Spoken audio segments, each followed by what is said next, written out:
Do you want to go from this to this with just the click of a button? If you're looking for a way that you can silence your class and get them to work at the appropriate noise level without even having to open your mouth, then I've got the perfect website for you. And it might sound simple, but without proper implementation, this can go all wrong. So I'm going to show you exactly how I implement this website in my classroom so that it doesn't fail miserably. And instead, I end up with an incredibly powerful tool that completely controls the noise level inside my classroom. And the beauty of it is that I don't even have to speak. Okay, I'd like everybody to come to the floor for me. Awesome.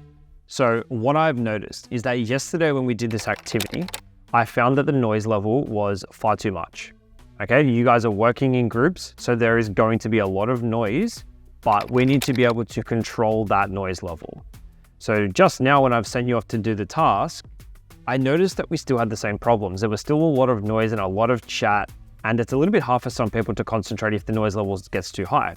So I have found a website that's going to help us manage how loud it is in the classroom. Okay, so it has a very specific job, and its job is to control the noise level in the classroom and show us when we're getting too noisy. So I'm going to show you what it is. The website is called Bouncy Balls. Can anyone quickly remind me what this website's job is?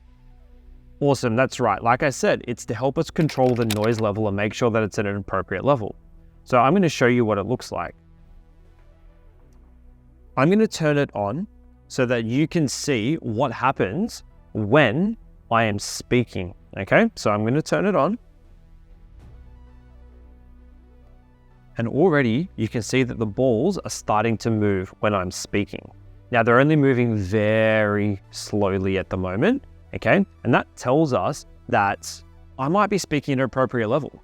Okay, but I'm going to change the settings and I'm going to turn the sensitivity up. All right, what do you notice happens straight away? It's telling us something. It's indicating something to us.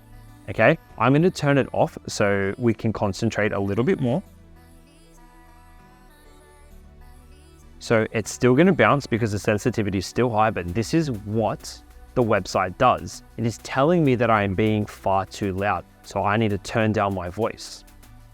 One thing that I love is that while you are sitting here in front of me and I'm explaining how we use this tool, not one person is trying to make the balls bounce, because that is not what the purpose of this tool is.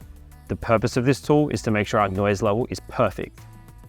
And I know that if I stop speaking, it will be silent in here because that's what's expected in this class. So what I'm going to do is I'm going to send you off into your groups and you're going to work, but I want you to keep an eye on this. I want you to keep an eye and see if the noise level is bouncing, if the balls are going crazy. And let that remind you, maybe we're being a little bit too noisy. Now, what I don't want to see, I don't want to see people watching the screen, getting distracted by the balls, and maybe coughing, and trying to make the balls bounce, or sneezing, and trying to make the balls bounce, because that is not the purpose. If I find that we're not using it for its job, I'll turn it off because that shows me that we're not ready for this tool. If I can see that you are doing a great job, working at an appropriate noise level, then you might be the person who gets to pick whether we use the emojis, or maybe we use the numbers, or maybe we use the bubbles. If I find someone working excellent, they can be the one to choose. Maybe they can be the one to decide if we use the bubbles or the bouncing balls today, if we find that we need to monitor our noise level. So when you stand up and you return to your groups, I want you to keep an eye out. Have a look at the board. Are the balls going crazy? Are they bouncing everywhere? Is your noise level where it should be? And if you show me that you can continue and move off into your groups silently, then I will keep it on the board. Go. So that's basically how I would introduce this to my class. I make sure that I give explicit instructions, I tell them what I'm looking for, and I also let them know what I don't want. I need to prep them and I need to teach them to make sure that they use this tool effectively. If you just put it onto the screen without prepping them, giving them no warning, this is a game to them. They're going to play. So you need to make sure that you explicitly teach them how it works. And if they can't do it, turn it off straight away. Don't let them just have fun with it and play with it. That's not the purpose of this tool.